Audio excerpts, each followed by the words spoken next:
मुझे लगता है ये जो लोग भी करते हैं वो गंदी राजनीति है और ऐसा कहीं भी नहीं होना चाहिए, देश के किसी भी हिस्से में नहीं होना चाहिए। ये देश इसी बात के लिए जाना जाता है कि यहाँ अलग अलग भाषा है, अलग अलग कल्चर है, उसके बाद भी अनेकता में एकता है। यही तो हमारे देश का कल्चर है और यही इसकी खूबी है, खासियत है। तो मुझे लगता है कि इस तरह की जो लोग भी गंदी राजनीति करते हैं उनको नहीं करना चाहिए, उनको संभल जाना चाहिए, क्योंकि ये तोड़ने की राजनीति है। आप राजनीति करिए पर जोड़ने की राजनीति करिए, तोड़ने की नहीं। तो मुझे लगता है अगर कोई इस तरह की बात करता है और किसी में दम है तो हमको महाराष्ट्र से निकाल के दिखाए। अगर मराठी नहीं बोलने पर मैं नहीं बोलता हूं मराठी, मुझे निकाल के दिखाओ।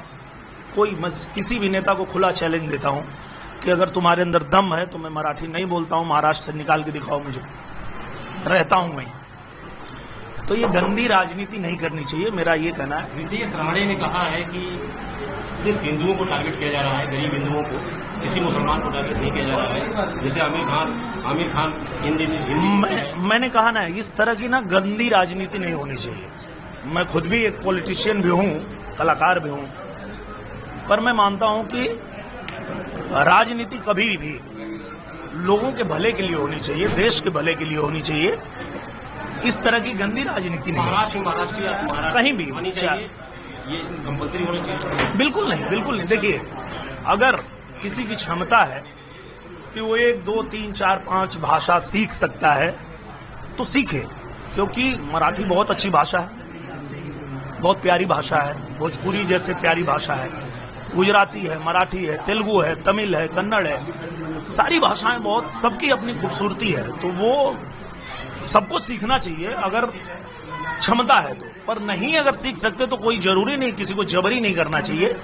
ये गंदी राजनीति है, ऐसा नहीं होना चाहिए। क्या हिंदुओं को टारगेट किया जा रहा है, ये आप भी मानते हैं? मैं ऐसा नहीं मानता। ये किसी को भी, किसी टोपी वाले को नहीं कहते कि आप मराठी बोलो। नहीं, ऐसी बात नहीं है। जो गंदी राजनीति करते हैं वो किसी के नहीं होते, चाहे हिंदू हो चाहे मुसलमान हो। जो गंदी राजनीति करते हैं वो गंदी राजनीति करते हैं और वो किसी के नहीं होते हैं, मैं तो ये मानता हूँ। महाराष्ट्र में हमसे ज्यादा उनको नहीं ना कोई जानता है। महाराष्ट्र और कोंकण को छोड़ दीजिए तो इनको विदर्भ में कोई नहीं जानता है, मराठवाड़ा में कोई नहीं जानता है, वेस्टर्न महाराष्ट्र में कोई नहीं जानता है, और ये बिहार और देश की क्या बात करेंगे। अगर तुम्हें बिहार के लोगों से इतनी दिक्कत है तो हमसे काहे मदद मांगने आए थे? जाके देखिए फोटो, हमसे मदद मांगने आए थे कि नहीं? हम मराठी बोलते हैं, हमसे काहे मदद मांगने आए थे? हम भी तो बिहार के ही हैं।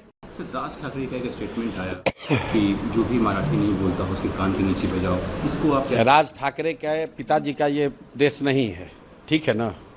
राज ठाकरे का पिताजी का देश नहीं है। ये सब लुम्पन एलिमेंट है, बॉम्बे में अपने घर में बैठकर बाघ बन रहे हैं। राज ठाकरे अपने घर में बैठकर कोई किसी को गाली दे सकता है, और ये उनके संस्कार को दिखाता है, उनकी बेवकूफ़ी को दिखाता है। अपने घर में बैठकर किसी दूसरे को, गरीब को, कोई वहाँ काम करने गया है उसको 2 थप्पड़ मारते हो, ये कोई बहादुरी नहीं है, ये कोई बहादुरी नहीं है। तो दोनों भाई एक साथ आ गए। अरे दोनों भाई एक साथ आ जाए, 4 भाई साथ में आ जाएं। ये दोनों भाई पहले साथ में नहीं थे तो क्या कर लिया? राज ठाकरे क्या कर लिए? दोनों भाई साथ में रहेंगे तो क्या कर लेंगे? आप वहाँ मार दीजिएगा किसी को। राज ठाकरे का कुछ नहीं है, वहाँ पर दोषी भाजपा है, भाजपा की सरकार है। वहाँ पर दोषी कांग्रेस है, कांग्रेस उद्धव जी के शिवसेना के साथ उनका गठबंधन है। तेजस्वी यादव को यहाँ बोलना चाहिए। ये लोग उद्धव ठाकरे के साथ बैठ कर चाय पीते हैं, राहुल गांधी बैठ कर चाय पी रहे हैं। जब हम लोग शिवसेना को हमने मदद की तो हमने उनसे आश्वासन लिया था कि बिहार के हिंदी भाषी लोगों को बॉम्बे में, महाराष्ट्र में कोई भी नुकसान नहीं होना चाहिए, कोई भी मारपीट नहीं होनी चाहिए, अपशब्द उनके साथ नहीं होना चाहिए। और आप ANI के रिपोर्टर हैं, आप जाकर चेक करा लीजिए। 2020 से लेकर इस घटना से पहले तक एक भी शिवसेना की ओर से कोई ऐसी घटना बिहारियों के प्रति, हिंदी भाषियों के प्रति नहीं हुई है। ये वापस से फिर से शुरू हुआ है क्योंकि वहाँ पर मुंबई म्युनिसिपल कॉरपोरेशन का इलेक्शन है और वहाँ मराठी वोट लेने की लड़ाई है, और उस चक्कर में गरीब हिंदी भाषी लोग, बिहार के लोगों के साथ मारपीट हो रही है। दोनों भाई एक साथ आए हैं, क्या कुछ नहीं होगा। दोनों भाई आ जाए, 4 भाई आ जाए, उससे कुछ नहीं होगा। उद्धव ठाकरे ने भी कहा है कि मराठी अस्मिता को बचाना। अरे आप लोग जबरदस्ती का इनको हीरो बना रहे हैं यार। महाराष्ट्र तो आज तक जीत नहीं पाए, महाराष्ट्र में हमसे ज़्यादा उनको नहीं ना कोई जानता है। महाराष्ट्र और कोंकण को छोड़ दीजिए तो इनको विदर्भ में कोई नहीं जानता है, मराठवाड़ा में कोई नहीं जानता है, वेस्टर्न महाराष्ट्र में कोई नहीं जानता है, और ये बिहार और देश की क्या बात करेंगे। मैं आपको फिर से दोहरा रहा हूँ, आप कहते हैं कि आप सनातन को मानते हैं, हिंदू धर्म को मानते हैं। हिंदू धर्म के हिसाब से भी देखिए तो अपने यहाँ घर में, आपके गांव में, आपके शहर में आए हुए किसी असहाय, किसी गरीब को मारना, ये कौन सा धर्म है? अरे तुम्हारा दम है तो जो मजबूत लोग हैं उनसे लड़ो भाई। अगर तुम्हें बिहार के लोगों से इतनी दिक्कत है तो हमसे काहे मदद मांगने आए थे? जाके देखिए फोटो, हमसे मदद मांगने आए थे कि नहीं? हम मराठी बोलते हैं, हमसे काहे मदद मांगने आए थे? हम भी तो बिहार के ही हैं। ये यही धर्म सिखाता है। किसी अपने से कमजोर व्यक्ति पर अत्याचार करना ये ना धर्म है, ना राजनीति है, ये सिर्फ बदमाशी है और कुछ नहीं। महाराष्ट्र में जो हिंदी भाषा को लेकर जो चल रहे हैं, तो आपने भी इस पर ट्वीट किया है, विशेषकर हिंदी भाषी लोगों को मुंबई में मारने वाले यदि हिम्मत है तो मुंबई में उर्दू भाषियों को मार डालना चाहिए। देखिए क्या है कि आप क्या कर रहे हो कि मराठी बोलना होगा? आप किसकी रोटी खा रहे हो?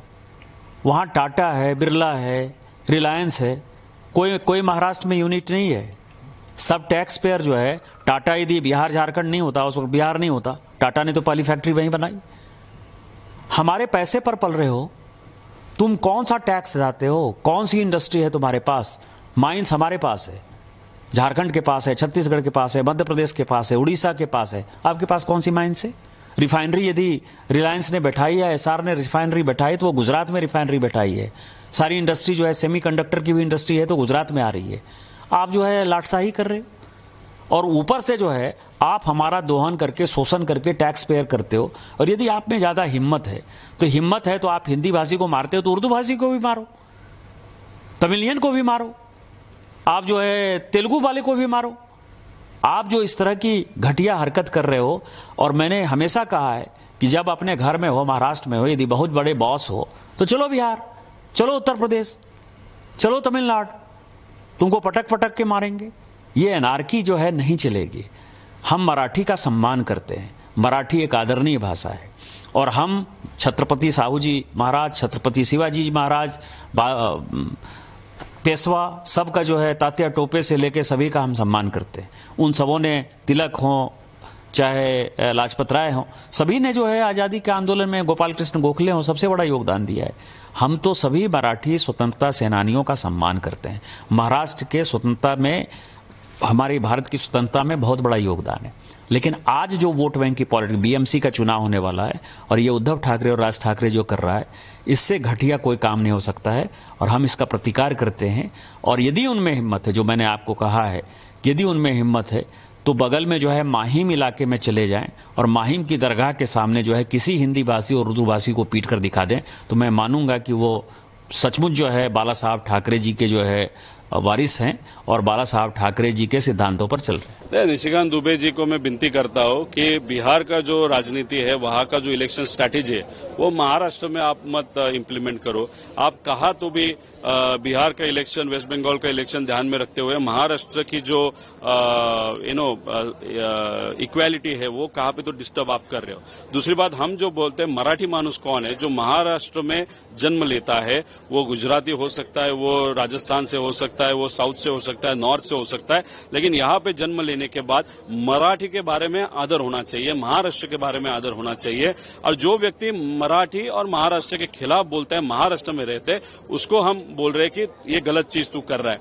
अभी यहाँ पे निशिकांत दुबे जी को अगर बिहार की जिम्मेदारी राजनीति में दी होगी तो उसके एंगल से वो स्टेटमेंट कर रहे हैं। उनको मैं विनती करता हूँ, एक बार महाराष्ट्र आके ये स्टेटमेंट बोल के दिखाओ, फिर आपको पता चलेगा मराठी लोग कैसे इमोशनल है। और दूसरी बात, ये कोई भोजपुरी एक्टर है जो बिहार का बीजेपी का पदाधिकारी है, वहां की राजनीति, वहां की स्ट्रैटेजी, वहां का जो इलेक्शन है वो ध्यान में रखते हुए, जैसे सुशांत सिंह राजपूत का हुआ था, वैसे ही यहाँ पे कुछ वातावरण करने का वो कोशिश कर रहा है या हीरो बनने की कोशिश कर रहा है। मैं बोल रहा हूँ एक बार आके दिखाओ, फिर देखते क्या होता है। अगर आपको मराठी महाराष्ट्र की मान सम्मान रखना है तो आप वेलकम हो, लेकिन यहाँ पे आके आप मराठी और महाराष्ट्र के खिलाफ बोलोगे तो ये लोग एक्सेप्ट नहीं करेंगे।